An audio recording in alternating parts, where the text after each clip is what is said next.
first of all. Other sports are growing now. But it wasn't like in the US, I was like, that's just a college. Like, how there are like 10,000 people watching this game. And it was a strength coach that worked for Access at that time that posted a video about this college experience. I was like, oh, that's really cool. So I searched a little bit more about it and just got interested in it, right?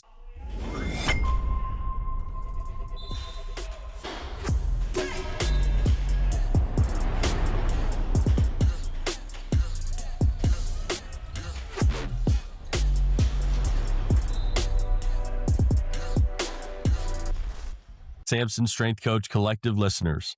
On today's episode, we have a very good friend of mine. He was a GA with us at App State, and then has obviously had a lot of different experiences, which we'll dive into. But now he's working with one of my best friends, the absolute man, John Fabrizius, as groomsman at my wedding. Only a groomsman because my dad was my best man. It's kind of tough to beat my dad. But he is absolutely an amazing guy. And so he called me and asked if they needed a tennis strength coach. And I said, well, you've got to hire this guy specifically. And this is Nico Scharinger. He's a coaching assistant for Florida State University. Nico, how are we doing today? I'm great. Very happy to be here. Thanks for the invite and the great introduction. Of course. Well, we're very excited to have you on. You're a very funny guy. You know, I'm not saying you have to be funny on the podcast, but I'm excited to speak with you again because we haven't spoken in a couple months. So it'll be fun to touch base with you and for the listeners to get to know you. Can you just start off with kind of your background in strength and conditioning and then what's led you to Florida State? Yeah, I mean, my background in strength and conditioning is really tied to me. I used to be a soccer player. So growing up in Germany, playing soccer all throughout the end of high school, which is club soccer back home in Europe. So we don't have like high school and college soccer. It's only club soccer. And when I was 16, I already knew I want to go into strength and conditioning. That was the first time I got kind of exposed to it, still back home. So I knew, oh, let's go to the US. So I told my parents, I make that move. They weren't amused right away, but we made it work. So went to the US, played college soccer for about 4 or 5 years due to COVID. So during COVID, had to go home for a few months, came back. And then in my last year, I was supposed to still being a player, but my head coach, he came to me and he said, hey, I want you to be our new strength coach. And I was like, what? So because the old strength coach left my Division 2 college where I played for. So that was the first day being back on campus, and I went to my room and I just thought about it, and I was like, all right, let's just do this. So I texted them, hey, I'm gonna do it, but I only want to do strength and conditioning. I don't want to play anymore. So yeah, and then I ended up basically working as an intern for my school as a strength and conditioning coach, but I was still with the soccer team that I played for. But that was also my last year, so we had a lot of new people. They only knew me as a strength coach. They didn't really know me as a player. So I would travel with the team, doing the warm-ups, still being fairly new. Don't have any experience in terms of on the floor, just a few hours with other teams, just because I used my time as an athlete fully as like, hey, I'm a soccer player. This is my main thing now. And the year before, or in the summer before, I was in Germany, in Munich, with another strength coach. He also has some background in the US, and I did a workshop, a 2-day workshop. And this is kind of what led me into it even more. I was like, oh, that's very exciting what he's talking about, what they are doing. How can I apply it? So this kind of helped me making this decision. So I was at Catawba College, Division 2 school, played for them, did my internship there. And then I went to my advisors at Catawba College and we talked about, okay, what's next? What's the next move? And they said, yeah, go for a big Division 1 internship, basically. So I applied in the entire country. And at this time I was like, oh, I don't have any experience. I wouldn't go in like everywhere. I was like, oh, hopefully I get something. But I really applied at West Coast, East Coast. Didn't matter because, I mean, my family is home. So it doesn't really matter where to go for me. And then I applied at Northwestern. That was one of the first ones. Got a great call, a few great calls with them, great interviews. And I was like, okay, Chicago. they accepted me. So I went to Chicago for my senior year last semester. And that was my main first big strength and conditioning internship. And it was amazing. I worked with a lot of teams, men's soccer, women's tennis, a little bit of fencing, not volleyball, swimming, diving, um, cross country, softball, lacrosse, amazing experience. I went there, did my internship from January 23 to May 25. During this process, already looking for a grad assistantship. That was kind of the next step that my mentors there told me to do. So same thing here. I applied kind of in the entire country, found some places, and had North Carolina in the back of my head since my Division II school where I played soccer was also in North Carolina. Um, and then I found App State, and funny enough, App State didn't really have a position open. So I kind of emailed the director and I was, hey, is there a chance of a grad assistantship or something? And he said, well, you need to be accepted for school first. So I did the school process, got accepted, and then had like a phone call with him, went really well. And then I was at App State, did my master's there for 2 years as a grad assistant working with women's tennis and track and field, as you know. And then in the summer, in between these 2 years, I also did an internship at Exos in Arizona, the headquarters. So had some experience with NFL players, NBA players, general population, high school, which I haven't had before, and college athletes. So great experience as well. I loved it out there. Came back to App State to finish my year. And then I applied for things. And then what you have to know is, as an international student, or the visa situation is always a little bit different. I'm currently in contact with some other students that are kind of in the same boat. They are reaching out to me now how to do things, which is so I hopefully can help them out a little bit. So had to get my visa figured out for afterwards. It's a 1 to 3 year work visa that you get. I got a 3-year work visa. So after App State, I applied for full-time positions and fellowships and had really good interviews with the University of Pittsburgh. Ended up at the University of Pittsburgh for a fellowship, which was supposed to be a 11-month program, and was there working with 6 Olympic sports, assisting them, and then also cheer and dance with the other fellow. So we had 2 fellows there. Worked with volleyball, lacrosse, gymnastics, men's soccer, track and field, and softball. Great time. I really loved it. And but then obviously you texted me and you mentioned this position here at FSU. And it was tennis, a sport I just loved working with before. So I got really excited about this. Had some really good conversations with Johnny Fabricius. And then made the decision to move in November. So that was end of November. Moved down here and went home for this winter break for just 2 weeks, came back. So I've been here now since the end of November, about 3-4 months, I would say, considering the break. And yeah, right now working with women's tennis here. And I absolutely love it. So great, great place to be. So you just went to Florida State to miss out on the Pittsburgh winter. Is that what it is? I wouldn't. Yeah, probably. I mean, I think I adapt really well. I like the warm weather for sure. I haven't even experienced Florida summer yet, so I've heard it's really humid and it's different, but I like it. So I like Pittsburgh a lot though, and I have to say, while I was there until the end of October, it was pretty warm. I didn't really experience the winter yet. Like we had 1-2 days where it got really cold, but yeah, I definitely missed out on the heavy snowfall, which I'm not super upset about. Boone got a lot of snow this year too, so you certainly missed Okay. out on a lot. I'm proud of you. That's good. You're a smart forward thinker. I guess. Can you walk me through the visa process a little bit? Because I remember we had conversations about this when you were finishing up your GA, and I think a lot of people just aren't really aware of what that looks like for international students, especially those who graduate and then want to continue working in the United States. So can you just take me from, okay, I'm going to go work as a GA and get my master's degree. What does that visa process look like? To then, okay, I want to continue working in the United States. What does it look like if I get a part-time job versus a full-time job? Like, please break it down completely.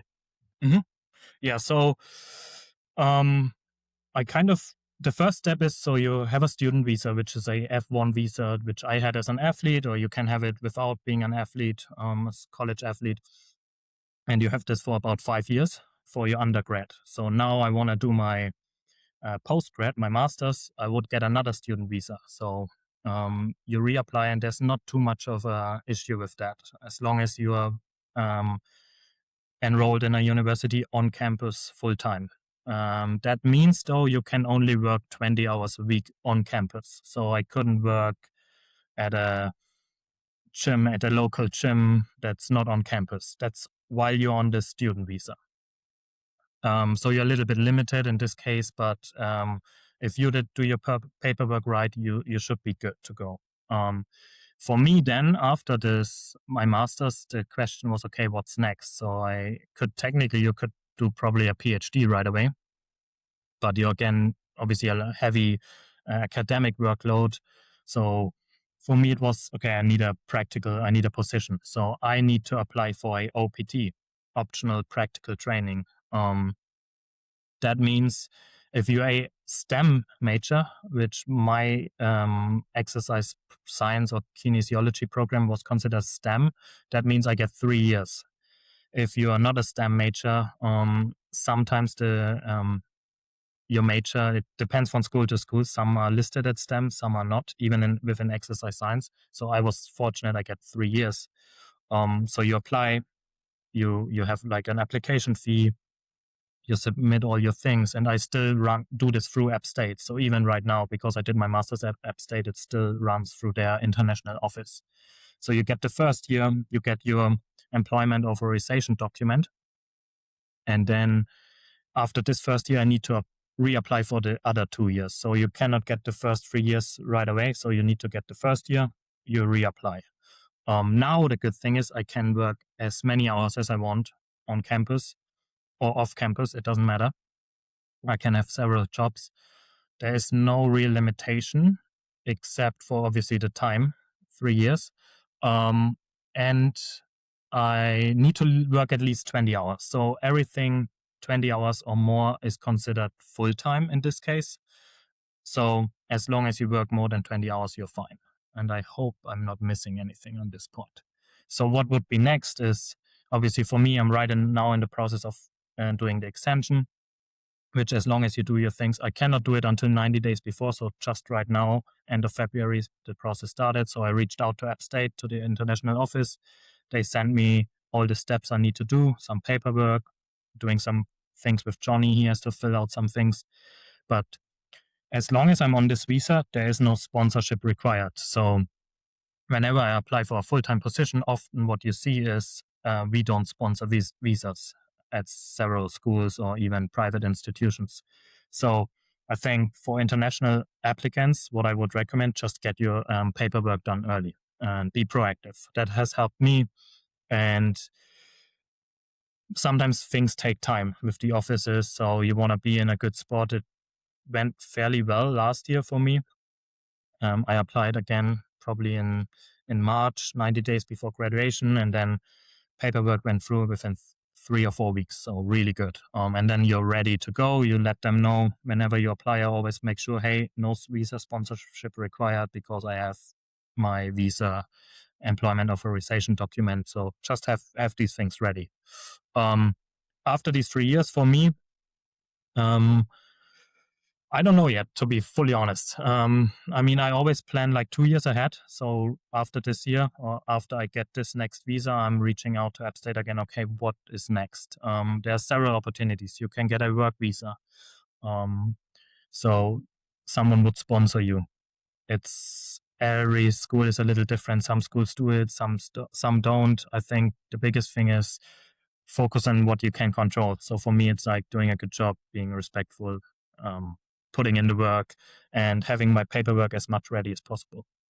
I can go back to a PhD, so get another student visa and work towards a PhD. But this would probably require a lot of academic input. So my strength and conditioning practical experience would I could still probably do it. You see now more sports science things where this kind of get tied together. So a lot of schools want to have a sports scientist for PhD, and there's a possibility. So several things. You could obtain the green card if you are marrying a US citizen. That's one option. So you will see this a lot. And I think these are the main things right now that I can think of. Oh, I hope that answered your question. No, it's fantastic. I appreciate it. And so what you said, oh shoot, I just totally kicked my desk. Sorry about that. And so, I mean, ultimately what you're saying is that we're going to have to find you a wife here so that you can continue to work here. Is that right? That is why I'm on this podcast, Connor. You know it. Yeah. Okay. Nico, he's available. Anybody, please reach out to him. Yeah. So, it must be pretty stressful though, right? Because I think about my process of trying to find a job. I think about, one, just moving in general, but then two, figuring out new places and everything. And then three is, on top of that, you're going to have to worry about, okay, visa extensions, worrying about, what does this process actually look like, constantly trying to stay on top of this just to make sure that you have everything in line so that you can continue to work in the United States. I mean, I've got to imagine that can add a layer of stress. Yes, 100%. But like last summer was especially stressful because while you're a student, you're really like, you have the great support from the international office. These people have helped me tremendously and are still helping me enormously. It's just been great. But at the same time, I feel like it's a good process to go through, to be proactive. I think it has helped me probably as well with some jobs. Sometimes people say, he's international, too much things to do. But I think it also helped me. Sometimes people would say, oh, he's going through all of this. Like you learn by doing all of this. Like you grow a lot. Like you're being proactive. You need to do all of these things. Um, yes, 100%. Some stress, absolutely. But I think if you go through it, like you're well prepared for things. If you can handle these things, it helps you enormously as well in the long run, I would say. Yeah, like you said, your main piece of advice is jumping on it as early as you can, making sure that you stay on top of it. And that's a good life lesson to know just in general with everything.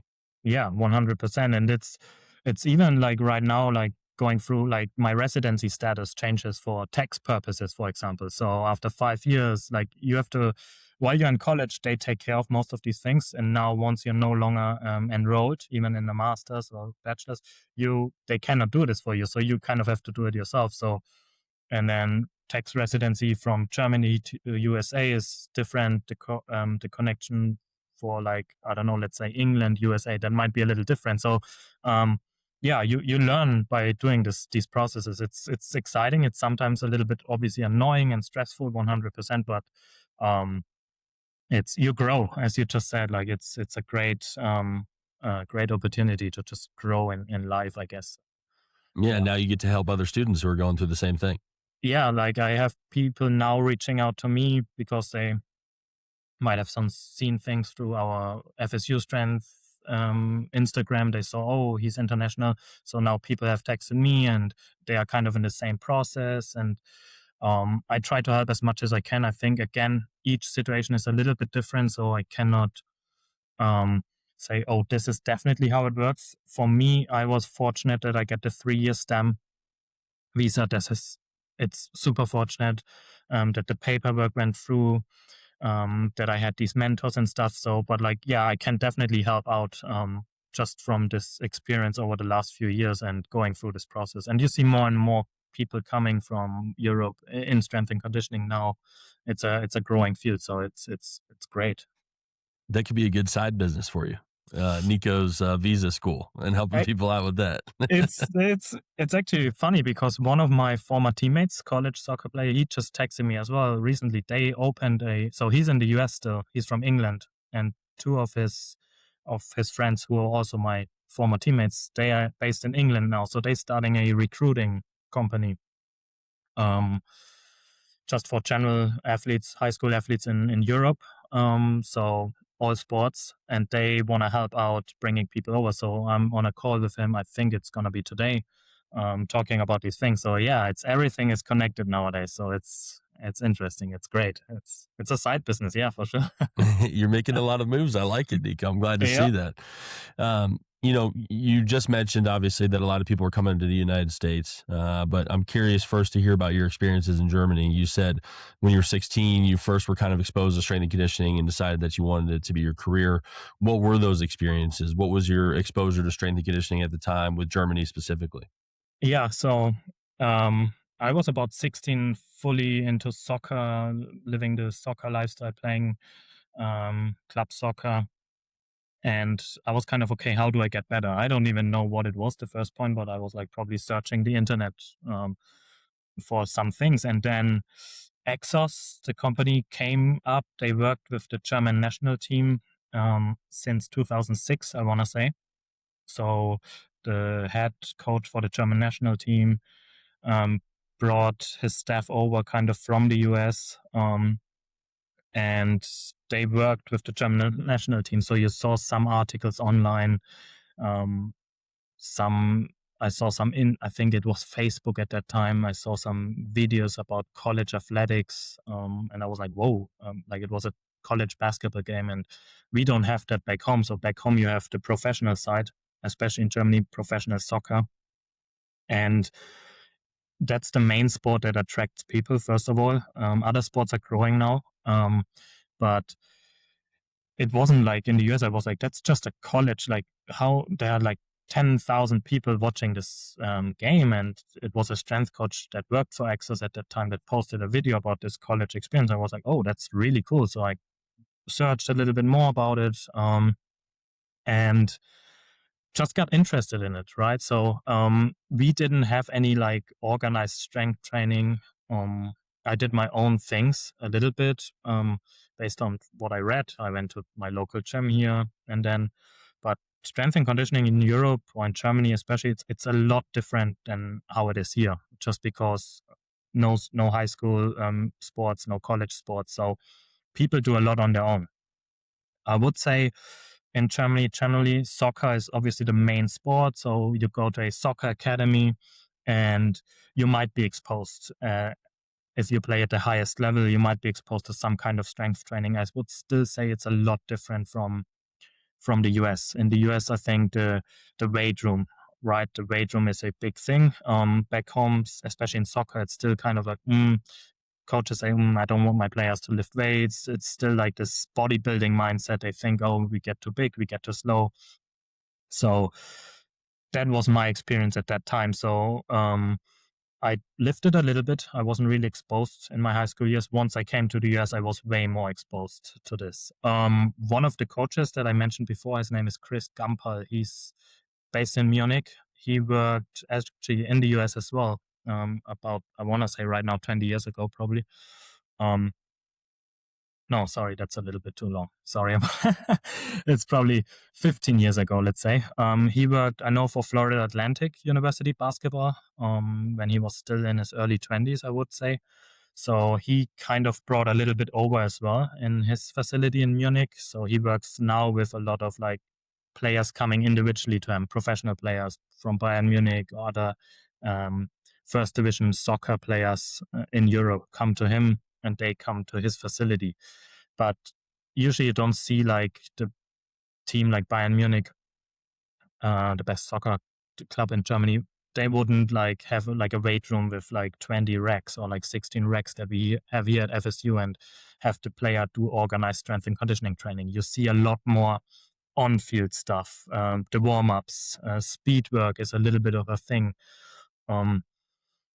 Maybe a little bit of conditioning, but it's really not so much the proactive strength and conditioning. You see rehab. So let's say people get injured. You see a lot more on the rehab side.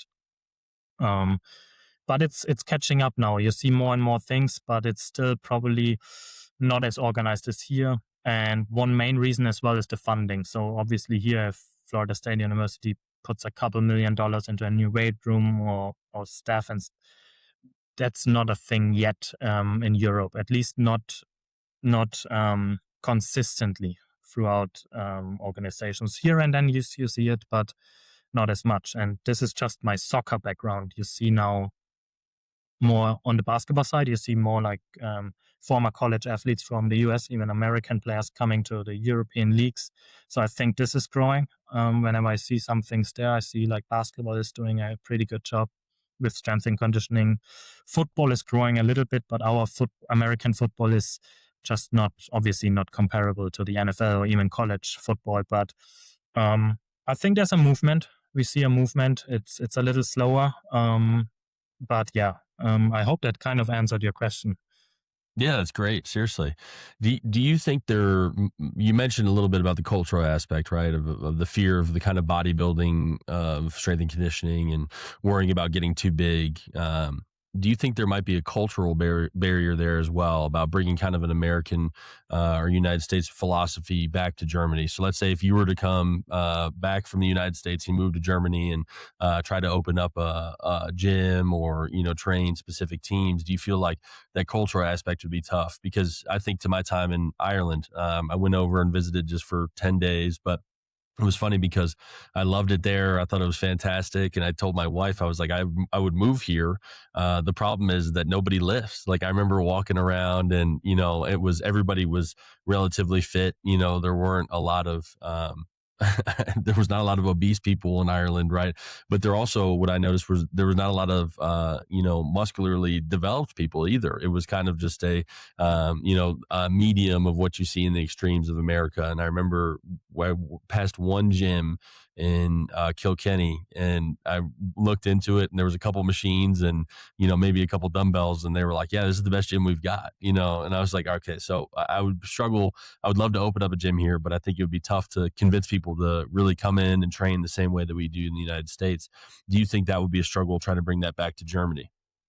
Um, yes, to a certain degree, for sure. I think I just actually talked to one of my former college teammates. He's now in Italy. I still coach him online. He's a soccer player, goalie, and he's now in Italy. He just came from the US, and he's also working with a local gym, or like with a local team, and the team is working with a local gym. And so he talked to the gym owners, and they said, yeah, like the coaches don't want the players to be here, so they are never there. it's it's a little bit it's definitely a little bit of a cultural thing. I think Ireland is a good example, like with the rugby. Ireland and England, I think there's a little more. I would say they are a little more advanced, or maybe a little bit ahead in terms of strength and conditioning. So you see a lot of research, I think, from rugby actually. And Paul Comfort, when he was here 3 years ago at App State, I don't know if you remember, he talked a little bit about English from England, how it is there, and rugby he mentioned here and then. So um, yeah, and you mentioned it, like I think especially also in Germany or in Europe, like the cardiovascular part, that's a big part. So when I remember when we did some strength and conditioning, it was more conditioning than strength. So like runs, often longer runs. We didn't do as much like intervals. It was often like longer runs, long distance, slow. Um, Lifting, it's the culture thing. I would say play a role. What helps though is, especially now the American sports help with this, like basketball. When you have more American college players coming over that make the basketball game better, they bring over their experiences.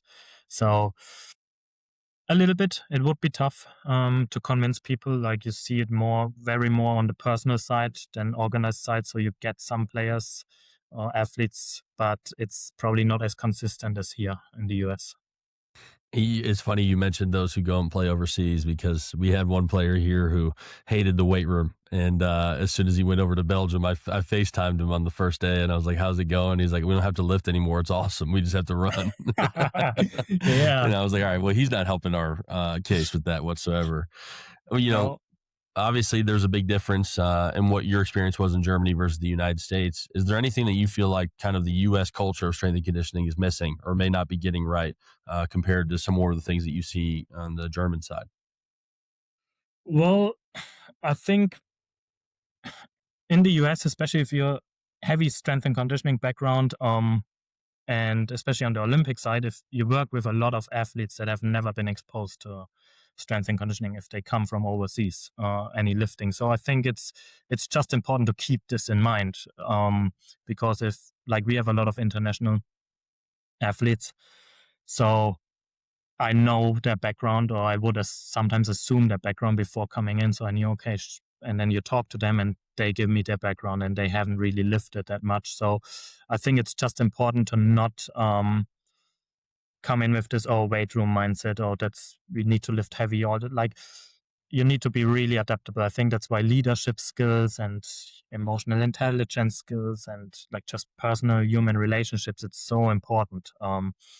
Missing out, I mean, the US, you guys, like, the funding is insane. Like, it's like, I don't think there's anything that we don't have available. So um in comparison to back home, so um, I wouldn't say there's anything missing out. I think the US is like, the funding helps just a lot with developing. Like, if you have this budget available for even continuing education courses. I mean, at Pitt, when I was at Pitt, like, we did a lot with Sportsmith from the UK. So I think like just being super open to these different aspects is helpful. I wouldn't say like there's one completely right way to do it. I think the fundings, I mention it over and over again, but it just helps a lot. That doesn't mean we need everything. Like, sometimes probably in the US you have way more than you need, but it allows you to work with things and explore things a lot. So yeah, I mean, in Europe, again, the rehab side, I think return to play, like England, what I'm hearing, has some good stuff. It's not just the lifting side. I think it's developing, especially in college athletics. I mean, you know it, like, it's not just the weight room. You're also working with them on the court. You have return to play athletes. You load management becomes a big thing. So I think soccer is doing there's big research on soccer out there about load management. How do we train on match day +2, or like match day -2, -3, -4? All these things, like, just being open to it is super important. I wouldn't say there's one thing in particular, someone is missing out, but I say it one last time: the funding that we have here in the US is, it sets up the universities and the professional sports really well. Now it's just about, okay, how can we be efficient? Can we not waste money? Can we invest it in long-term progress, if that makes sense? Yeah, absolutely. And I really like you mentioning working with international students when they first come here too, because I remember we had a redshirt player from Switzerland, and he came in and lifted with me. And this is the first time I worked with a red shirt from overseas. So obviously, I've worked with players that were overseas players for a long time, but this is the first time I had somebody who, was okay. We're not going to play basketball at all. We're just going to do development lifts, and we're going to, basically spend all our time. And he was nervous about that. Right? Was now okay. I'm going to come to America and I'm going to spend a full year of just lifting. So understanding that conversation with him, and then the thing that really blew my mind was he was a red shirt, so he wasn't going to play, and he wanted to go back home to Switzerland for 2 weeks. And so he said, please go right ahead, go spend time with your family. I said, your training can't drop off. We need to make sure that you are continuing to do the things that we've developed and worked on here. And I said, so what's the closest gym that you have in Switzerland? And he's like, it's an hour away. And I was like, okay, so body weight only. And then he was like, yeah, and like that's like the kind of like the main gym for everybody, And so, like you said, the funding and the resources are obviously a lot different in Europe and overseas. And so it was really that moment kind of dawned on me. Okay, this really is somebody who has no experience with lifting. Like sometimes guys come in and they'll say, well, I lifted a little bit, I don't really know, but he really never lifted before in his life. He's just a naturally very talented player. So I think they can also be exciting too, because okay, you have somebody who's good enough to play at the level that the rest of our players are, and then they've also never lifted. So now we can spend time developing and getting them, to the level that they need to be physically, and then all of a sudden you see these players take off and play even better, which is pretty fun. Yeah. No, I mean, I think that's a good point, kind of what you mentioned. Like, some of them are really good players. And at the end of the day, like, our job is to support them as athletes to be better at their sport, right? So obviously our job is to make them physically capable of do these things, capacity, resilience. But we should never forget, I think we should always, like, they come here because of the sport. I came to the US because of soccer. Someone comes to play basketball, football, whatever it is.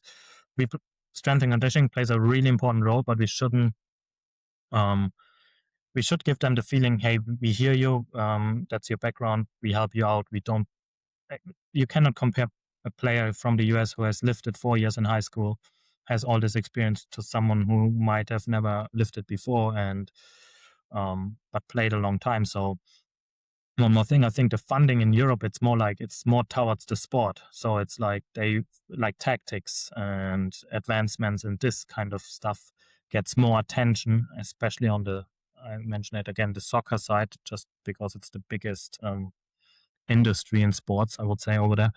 Um, so it's not that they ignore things. It's just like the prioritization is kind of more right now towards tactics, advancement, and stuff. The problem, I think, long term is um, you see more density in games and training volume, and so now I think that's why strength and conditioning becomes more important and gets more attention because it helps. I mean, that's why we do things, is also to prepare them to be able to handle those loads and this volume over time. So, but that does not mean we always have to lift the heaviest weight possible. That obviously we know it. There are different ways to do things. Absolutely. And I appreciate that mindset. And I think it will, excuse me, certainly help and help develop these international students. You know, one of the things that I've noticed with your trend of your career is that you're comfortable with moving. Obviously you moved from Germany to the United States, but then within the U.S., you lived in North Carolina, Chicago, back to North Carolina, Pittsburgh, Tallahassee. What has made you comfortable with moving and basically changing positions? Because it could be something that's a little bit scary and uncomfortable. And the main piece of advice that I give to interns or younger strength coaches is if you want to raise through the levels quickly, if you want to kind of get to where you want to be faster, you have to be comfortable with moving and you have to be comfortable with going to places that are completely unknown. What do you think about you makes you okay with doing that? Oh, great question. I think, I mean, the first big step was obviously going overseas. I think this already puts you kind of like, okay, this is the biggest step. Now I'm so far away from my family when I was in North Carolina. So for these internships, I think it's a lot different for me than someone who is local here to move to Chicago because I mean, the only difference is I don't fly from Munich to Charlotte after my winter break. I fly from Munich to Chicago, That's kind of the only difference at this point. I was just super excited about learning strength and conditioning. I have to say, though, in the recent years, I kind of learned to appreciate what you have where you are. Like when I was a college athlete, I had my people around, I had my teammates around, I had everyone around. Once you go into coaching, like the first year, you're kind of fine with it. It was like, hey, I'm so excited to learn things. I'm just happy to be where I am. People in Chicago were great. But then over time, you learn, oh, dang, where are my teammates? They are not there. They are like, like, so you need to kind of take care of yourself, of your life around strength and conditioning. Um, so I think the biggest thing is just like throwing yourself kind of in this water, like, and then learn how to swim. Because I think it's a great life experience, life development. If you move to a different city or far away, I talk to a lot of my friends back home that are more like in the finance industry, and some of them told me so they were doing an internship just like an hour, 1.5 hour away from the home, and what they regretted, they said, I always went home on the weekend, so they didn't fully use the experience, and I couldn't just go home. I was stuck, and so you have to learn to adapt no matter what. Like, but yeah, you find people, you if you're exposed to that, you just there's always, especially in strength and conditioning, you have people around on a college university setting. Like there's lots of things to do. But you learn over time. Like that it's not like right away that everything works out. Like there are phases where I miss my friends 100%, and um, you're kind of alone. So you need to learn to enjoy these things and like adapt to things. I hope that kind of answered the question. Yeah, absolutely. And I can agree with that 100%. Obviously, I didn't move from Germany. My grandma did many years ago. One of the main things was living in New York and then Pennsylvania, then Tennessee, then Texas, then coming to North Carolina. Like, ultimately, I've learned a lot at each place. But one thing that I've noticed in being in North Carolina, this will be my fourth year here, coming up on my fifth year. Um, is I've gotten complacent in certain things. And so it's taken a lot of self-evaluation and realizing, okay, I need to not, I know the school, I know the system, am I pushing myself as much as I would be if I, let's say, moved to a different school and started working there this year? Probably not. So trying to set up safeguards and understand that, like, I'm not saying it's bad to stay at a place for 4 or 5 years. I think that's eventually what everybody wants to get to. Right. But at the same time, the experience of moving to new places and experiencing new departments and seeing the ways that other Olympic strength and conditioning departments do things has made me better as a coach and has made me develop a lot more. So I appreciate what you're saying a lot about that is, you just have to understand that there's ways to learn. You throw yourself in and you'll figure it out, and you'll continue to figure it out. It's probably the fastest way to learn as well, too. Yeah, no, absolutely. Great point. I mean, will I be moving the next 8 years like I've been moved the last 4 or 5 years? Hopefully not, as you said. But yeah, it helps me. It helps me to. It always has helped me, and um, obviously, once you're at a certain position for longer, like there are different ways to expose you. Workshops at different locations, seminars, being connected, traveling. Um, Super helpful, especially nowadays with like the internet, social media, everything. Like there are lots of opportunities. So I think it. I'm grateful for this, and like I don't take that for granted. Like I kind of have to shout out to my parents at this point that they allowed me to do these things, and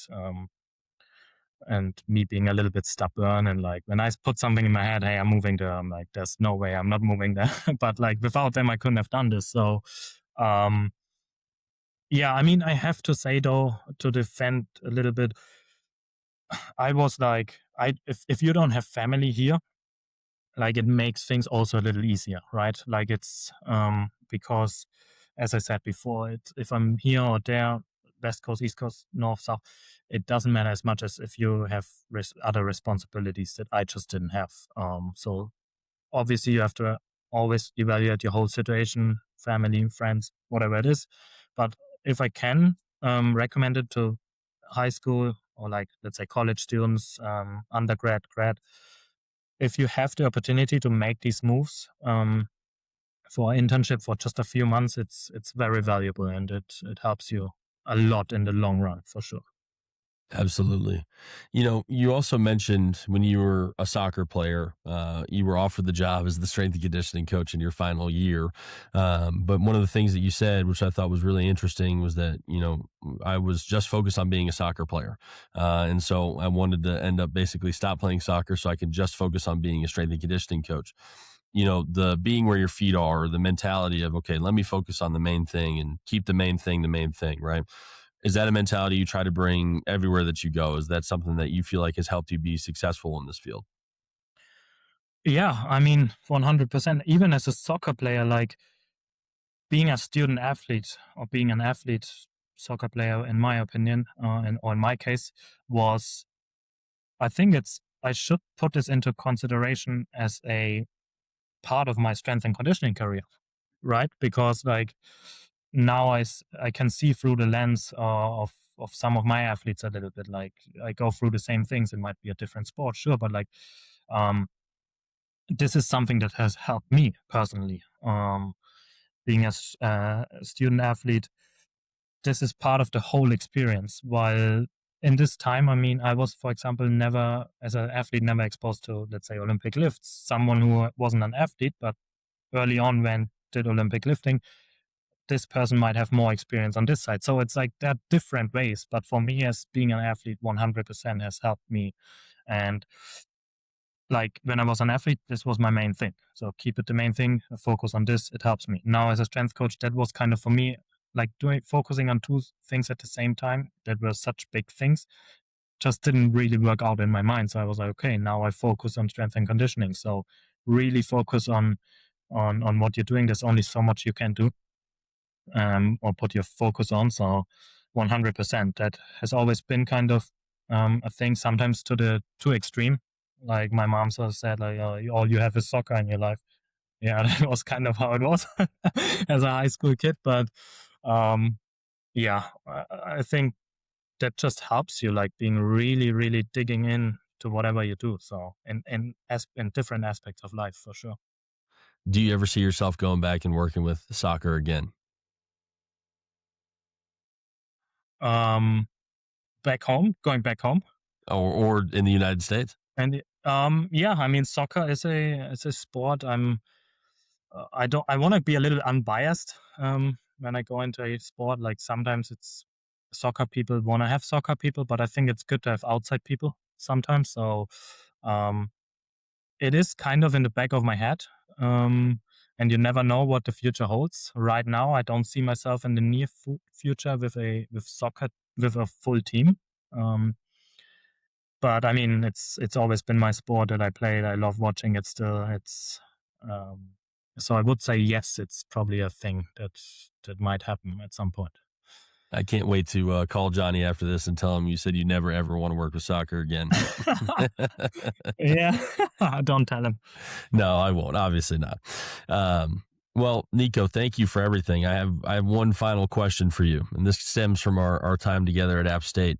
Do you think that Americans should walk and take the stairs more? Yes. I think so. It's funny. Like sometimes, like they offer me, like let's say you go to a restaurant and you go out and they offer me to pick me up outside. Well, I can't just walk with you to the car, you know? Like, but they are super nice. They are super nice about it. Yeah, it's funny. Yeah, like walk more. That's what I do. I don't have a car here. So you already get a lot of steps in during the day. You don't have to do too much additional conditioning. So take it as, because one day you might not be able to walk the stairs. So you might as well like enjoy it now. Like, yeah, go walk more. I only ask because I remember us having a distinct conversation about taking the stairs because that's our team motto. And you said you loved my shirt and it was take the stairs on the shirt. And then we had a couple other GAs who, Nick and James, who obviously did not like taking the stairs and said elevator only. So I just wanted to touch base on that briefly. Well, Right. Nico, thank you so much for everything. Seriously, it was fantastic to catch up with you, and I'm glad that our listeners get to get exposed to you and learn about your story. If you want to share your Instagram or any other ways that people can contact you and reach out to follow up with any questions, possibly some visa questions, who knows, coming from this episode, what would be the best way for people to reach out? Um, Instagram, it's Nico Scharinger, NicoScharinger. Yeah, reach out, text me. Always happy to help with whatever it is, sharing experiences, connecting, and hopefully I can help. I cannot promise anything, but I try my best. So, and thank you for having me, Connor. It was a big pleasure. Hopefully I'll be up in Boone again at some point after the season. So to see you and Tess and the whole App State family. So We would thank you. love that. And we'll go back to the Cardinal. Oh yeah, we have to. Yeah. Absolutely. Absolutely. Well, thank you, Nico. I appreciate it. Thank you. Bye bye.